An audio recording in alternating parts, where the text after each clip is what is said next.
Ito na naman tayo kabayan. May maganda akong tip para sa inyo. Ito, seryosong usapan na to. Gusto mo bang kumita ng extra pera? O gusto mo lang kumita ng pera, hindi na kailangan ng extra. Pera talaga. Itong gawin mo. Siguro konting puhunan lang yan mga 200 piso. Mag-ikot ka dyan sa barangay nyo. Okay? Titingnan mo dyan kung may mga kapitbahay ka dyan na may mga tanim na papaya. Kahit anong tanim dyan, kamote o simpleng mga tanim-tanim dyan sa gilid-gilid ng bahay. Bibiliin mo.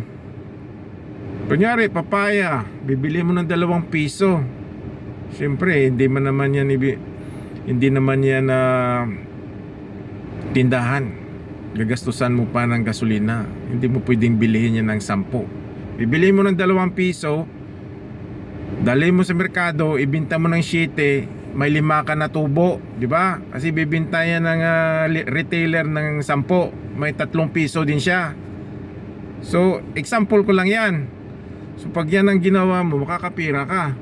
So, marami kang mabibili dyan. Saging, papaya, lemongrass, diba? Yung mga tumutubo lang yan sa mga gilid-gilid ng bahay. Mapipira mo. Pag yan ang ginawa mo,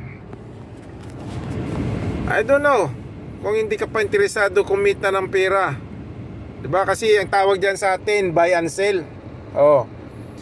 Hindi mo na kailangan ng trade license yan, diba? Utak lang yung gamitin mo.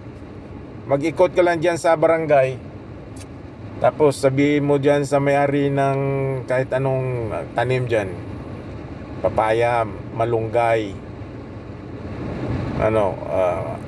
amarguso, ba? Biliin mo, mura, kasi dadali mo pa yan sa merkado. Tapos doon mo na ibagsak sa merkado, iba na yung presyo. May pira ka na, di ba? Simple lang yan, buy and sell.